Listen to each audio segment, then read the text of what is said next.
Hello, I am Professor Khadse JJ from late Pushpadevi Patil Arts and Science College, Resort Washim, and this is the 8th lecture on Unit First for BSc first year student. And today we are going to discuss a very important topic, that is reverse postulates. So reverse postulate का आहे या गोष्टी कळण्यासाठी तुम्हाला कोस पॉस्ट्युलेट करणं माहीत असणं आवश्यकता आहे. कोस पॉस्ट्युलेट्सवरच टोटली डिपेंड आहे रिव्हर्स पॉस्ट्युलेट, कारण त्याचे आणि याचे सिद्धांत बहुतांश एकमेकांना संबंधित आहेत. ठीक आहे, तर रिव्हर्स पॉस्ट्युलेट काय आहे या संदर्भात आपण डिटेलमध्ये माहिती घेऊत आणि त्याचं वर्क कशा संदर्भात होतं आणि त्याचं नेमकं म्हणणं काय होतं रिव्हर्सचं, आणि ते हे जे रिव्हर्सचे जे सिद्धांत आहेत, पॉस्ट्युलेट्स म्हणजे जे सिद्धांत आहेत, ते सिद्धांत नेमकं काय दर्शवतात यावर आपण आज बघणार आहे. तर चला मग बघूत काय आहे रिव्हर्स पॉस्ट्युलेट. रिव्हर्स पॉस्ट्युलेट शिकण्या अगोदर आपल्या सर्वांना एक माहिती असणं आवश्यकता आहे की रिव्हर पॉस्ट्युलेट हे टोटली डिपेंड आहे व्हायरसेसवर. व्हायरस का आहे या संदर्भातली माहिती आपण जाणून घेऊत अगोदर, आणि व्हायरस हे मायक्रोबायोलॉजीमध्ये कुठल्या स्थानावर आणि कसं येते या संदर्भात पण आपण डिटेलमध्ये बघू. जर तुम्ही ही स्क्रीन बघत असाल तर यामध्ये तुम्हाला क्लिअर कट दिसते मायक्रोबियल डायव्हर्सिटी, म्हणजे सूक्ष्मजीवांची विविधता. तर यामध्ये तुम्ही जर बघितलं, मायक्रोबायोलॉजी म्हणजे निव्वळ स्टडी ऑफ बॅक्टेरिया और फंजाय नाही आहे. त्यामध्ये वेगवेगळे ऑर्गॅनिझम्स येत असतात, ज्यांनी करून आल्गे, प्रोटोझोआ, फंजाय, बॅक्टेरिया, आल्गे हे सर्व एक सेल्युलर ऑर्गॅनिझम्स आहेत. पण असे पण काही असेल्युलर ऑर्गॅनिझम्स आहेत, मायक्रो ऑर्गॅनिझम्स, जे की मायक्रोबायोलॉजीमध्ये आपण वारंवार शिकत आहेत. असेल्युलर ऑर्गॅनिझम्समध्ये येतात व्हायरसेस, विरॉइड आणि प्रायॉन्स. तर त्यामधलं पण टोटल वर्क हे रिव्हर्स पॉस्ट्युलेट्सचं टोटली वर्क आहे व्हायरसेसवर. Virus is a cellular structure. Cellular structure म्हणजे काय, आपल्याला सेलची डेफिनेशन अशी आपण बघितलं, cell is a structural and functional unit of life. पेशी ही जीवनाचं रचनात्मक आणि कार्यात्मक असणारं जीवनाचं एक एकक आहे. पण पण व्हायरस एक पेशी नाही आहे, पण तो पण एक जीवन आहे. ठीक आहे, तर hence we cannot say that a cell is a basic unit of life. आणि हे टोटली वेगळं आहे एक लाईव्ह बॅक्टेरियल सेलपासून, थोडंसं वेगळं येते व्हायरसेस. तर व्हायरस काय आहे याबद्दलची माहिती आपण बघू. So this is a virus structure. तर हे जे स्ट्रक्चर तुम्ही बघत आहे एक सेलपेक्षा खूप वेगळं स्ट्रक्चर आहे. यामध्ये कुठल्याही प्रकारचे ऑर्गनल्स नसतात व्हायरसेसमध्ये. Viruses is a organelle which it does not consist any sort of organelles. यामध्ये कुठल्याही प्रकारचे ऑर्गनल्स नसतात, जसं की गोल्गी कॉम्प्लेक्स नाही आहे यामध्ये. मग त्यानंतर मग आपले एंडोप्लाझमिक रेटिक्युलम नाही आहे, त्यानंतर लायसोझोम नाही आहे. असे विशिष्ट प्रकारचे जे सेल ऑर्गनल्स आहेत जे की सेलमध्ये प्रेझेंट असतात ते यामध्ये नसतात. ठीक आहे, तर व्हायरसचे डेफिनेशन काय आहे. Viruses are the obligate intracellular host parasite which specifically infect specific sort of organisms only. म्हणजे काय, व्हायरसेस एक विशिष्ट प्रकारचे ऑर्गॅनिझम आहे जे की असेल्युलर आहे, जे की पेशीपासून बनलेलं नाही आहे. त्यानंतर it is obligate strictly obligate to its parasite. म्हणजे काय, कुठलाही विशिष्ट प्रकारचा व्हायरस एक विशिष्ट प्रकारचाच आजार निर्माण करतो. जस्ट फॉर एक्झाम्पल, तुम्हाला जर माहीत असेल स्मॉल पॉक्स डिसीज, जे कांजणे आपण माता येणं म्हणतो, आपण जे म्हणतोय ना, तर त्याच्यामुळे आपल्याला रेबीज होऊ शकत नाही. मी लक्षपूर्वक आहे का मी काय म्हणतो. कोरोना व्हायरस पण एक त्याचं एक उदाहरण आहे. कोरोना व्हायरसमुळं आपल्याला दुसरा, जसं की कोरोना व्हायरसमुळं तुम्हाला TB होऊ शकत नाही, कारण कोरोना व्हायरस फक्त आणि फक्त लंग इन्फेक्शन करेल. पण दुसरा कुठलाही प्रकारचा आजार तुम्हाला करणार नाही. म्हणजे specific sort of micro organism, specific sort of disease हे कॉज करतो. आणि तोच रिव्हर्स पॉस्च्युलेटचं पण एक म्हणणं आहे. आणि हेच जे मी जे म्हणत आहे त्याला सिद्धांत म्हणलेले आहे. कुठले? कोष पॉस्च्युलेटचे. आणि त्याच्या संबंधित रिव्हर्स पॉस्च्युलेट्स पण तेच म्हणतोय की specific type of viruses only cause disease to specific type of organism only. तर बघूयात आता. तर हे आहे reverse postulate, modified from Koch postulate. कारण कोचनं जे काम केलं तर रॉबर्ट कोचचं जे काम होतं तो कशावर होतं?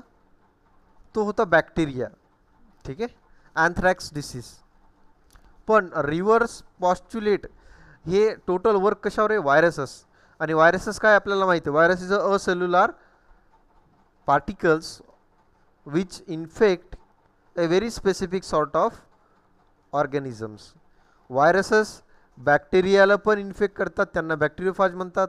व्हायरसेस ॲनिमलला पण इन्फेक्ट करतात, त्यांना ॲनिमल व्हायरस म्हणतात. व्हायरसेस प्लांटला पण इन्फेक्ट करतात, त्यांना प्लांट व्हायरस असे म्हणल्या जाते. तर नेक्स्ट आता तुम्हाला सांगूत, गृहीत धरूत आपण एक स्मॉल एक्झाम्पल गृहीत धरूत. एक विशिष्ट प्रकारचा प्लांट, आपण सर्वांना माहीत आहे रोज म्हणजे गुलाब. एक उदाहरण धरूत, गुलाबाचं झाड. जर का गुलाबाच्या झाडावर एक पॅचेस पडत आहेत, ठीक आहे, कुठले? मग ते काळे असू द्या किंवा पांढरे. पॅचेस म्हणजे धब्बे. ठीक आहे, धब्बे धब्बे, जसं की कुठले तरी धब्बे धब्बे टाईपमध्ये पडत आहे. आणि त्यामुळं त्या गुलाबाच्या झाडाच्या पानांना काय होते? त्याच्यामध्ये काय होते? ते टोर होते. ठीक आहे, वाळून जातात, टोर होतात, सडून जातात.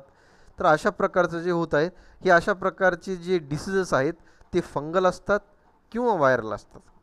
ठीक आहे, खूप जास्त फंगल असतात, काही प्रमाणात व्हायरसेस पण असतात. तर तसं एक उदाहरण आपण गृहीत धरू. तर त्यामध्ये आपण असं करू की तो स्पेसिफिक टाईप ऑफ व्हायरसेस गृहीत धरा, एक XYZ व्हायरस आहे आणि ते गुलाबाच्या पानावर तो आजार पडतो आणि त्याच्यामुळं ते त्याची गुलाबाच्या झाडाची वाढ होऊ शकत नाही. ठीक आहे, तर तो व्हायरस फक्त गुलाबाच्या झाडालाच इन्फेक्शन करणार, तो तुमच्या दुसऱ्या कुठल्याही प्रकारच्या वनस्पतीला इन्फेक्शन करणार नाही. म्हणजे काय? आणि इन्फेक्शन केल्यानंतर तुम्ही लक्षपूर्वक ऐका, इन्फेक्शन कुठलं? जर तो व्हायरस XYZ व्हायरस फक्त गुलाबाच्या झाडालाच जर का इन्फेक्शन करत असेल, त्यामुळे तो झाड डिसीज झालेला ऑर्गॅनिझम असं आपण गृहीत धरू. म्हणजे जस्ट फॉर एक्झाम्पल, तो व्हायरस तो झाडावर रोग पाडतो आणि तोच झाडावर नेहमी असणार आहे. आणि तो व्हायरस त्याच झाडापासून आपल्याला भेटू शकणार आहेत. जसं की स्वाईन फ्लू एक उदाहरण. स्वाईन फ्लू आपल्या सर्वांना माहिती आहे कशापासून होते? तो फक्त आणि फक्त श्वानपासून होते. आपण त्याला काय म्हणतो? पिग्स. ठीक आहे, पिग्समध्ये तो व्हायरस आढळतो. ठीक आहे, तो specific type of virus specific type of ऑर्गॅनिझममध्येच आढळतो आणि त्यालाच तो डिसीज कॉज करतो. रिव्हर्स पॉस्च्युलेट्स पण 3 म्हणणं आहे बघा. Isolate the virus from the disease host. रिव्हर्सचे काही सिद्धांत आहेत, रिव्हर्सचे पॉस्च्युलेट्स म्हणजे रिव्हर्सचे काही सिद्धांत. त्याचा असे सिद्धांत आहेत की जो काही पण व्हायरस आहे तो एक विशिष्ट प्रकारच्या जीवांनाच तो आजार करतो आणि तो तुम्हाला तिथंच भेटू शकतो. मी जे म्हणलो आता, जसं की स्वाईन फ्लू म्हणा, स्वाईन फ्लू फक्त पिग्समध्ये आढळतो. ठीक आहे, आणखी असे खूप काय, जसं की टोबॅको मोझाईक व्हायरस, याला आपण TMV व्हायरस म्हणतो. आणि ते फक्त तंबाखूच्या पानावरच किंवा तंबाखूच्या झाडावरच तो आजार करतोय आणि तो तिथंच भेटतो. तो व्हायरस नेहमी कुठं भेटणार? तंबाखूच्या झाडाच्या पानावरच भेटणार, म्हणून त्याला टोबॅको मोझाईक व्हायरस आहे. तर रिव्हर्सचं पॉस्च्युलेट्स काय म्हणतात की तुम्हाला कुठलाही प्रकारचा व्हायरस पाहिजे असेल तर तुम्हाला तो होस्ट माहीत असणं गरजेचं आहे.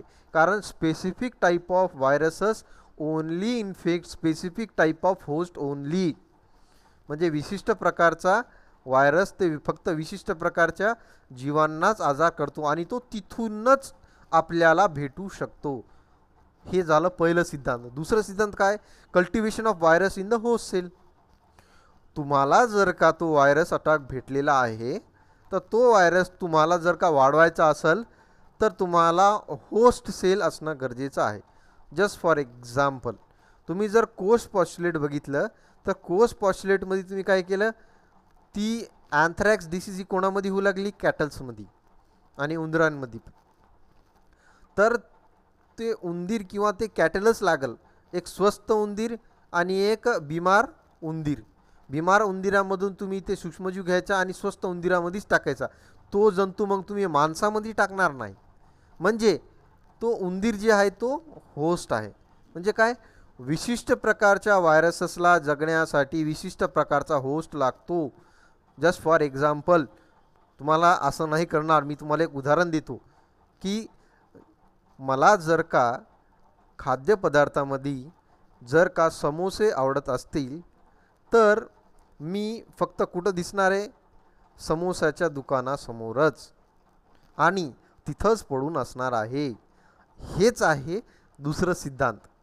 मला जर का जगवायचं असेल तर मला समोसाच्या दुकानासमोरच सोडावं लागल. म्हणजे काय, if you have to cultivate the virus you should have the host, specific host to cultivate that virus. हे आहे दुसरं सिद्धांत. ठीक आहे. दुसरा सिद्धांत काय म्हणतो की तुम्हाला जर का तो व्हायरसस तुम्ही जर का तो व्हायरस आयसोलेट केला, विशिष्ट प्रकारचा व्हायरस आयसोलेट केला, तर त्याला तर तुम्हाला जगवायचं असेल तर तुम्हाला त्याचा लागणारा होस्ट हे द्यावंच लागणार आहे. तिसरं सिद्धांत बघूत काय, production of comparable disease when the cultivate virus is use to infect experimental animal. म्हणजे काय, तुम्ही जर का तो व्हायरस एक तंदुरुस्त वनस्पतीवर टाकला तर तो सेम प्रकारचा आजार तो त्या वनस्पतीला झालाच पाहिजेत. ठीक आहे. आणि त्यामुळं तो आजार दिसलाच पाहिजेत. हे चौथं सिद्धांत. ठीक आहे. पाचवा सिद्धांत, reisolation of the same viruses from the infected experiment animal किंवा प्लांट. म्हणजे काय, त्याचं हे बघितल्यानंतर पाचवं जे पॉस्च्युलेट आहे त्यामध्ये तो जो डिसीज कॉज करणारा ऑर्गॅनिझम आहे त्याला आपण परत रिआयसोलेट केलं आहे आणि रिआयसोलेट करून तो आयडेंटिफाय केला.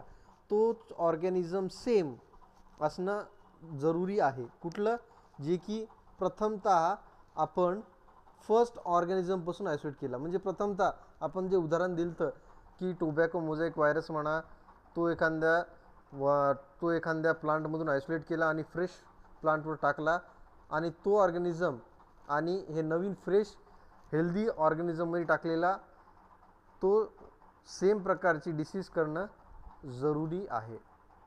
ठीक आहे.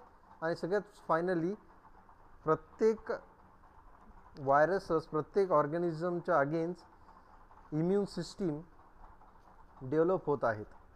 म्हणजे रोगप्रतिकारशक्ती, प्रत्येक व्हायरस असू द्या, बॅक्टेरिया असू द्या, प्रत्येकच्या अगेन्स्ट इम्युन सिस्टीम ही काम करत आहे. आणि त्यामुळेच रिव्हर्स पॉस्च्युलेट्स हे असे म्हणतात की specific type of organism only infect the specific type of host only. And Rivers पॉस्च्युलेटचं टोटल वर्क हे व्हायरसेसच्या रिलेटेड आहे आणि व्हायरसेसच्या अगेन्स्ट पण इम्युन रिस्पॉन्स जनरेट होत आहे वारंवार. तर अशा पद्धतीने आपण रिव्हर्स पॉस्च्युलेट्स काय असते या संदर्भात डिटेलमध्ये माहिती बघितली. थँक्यू.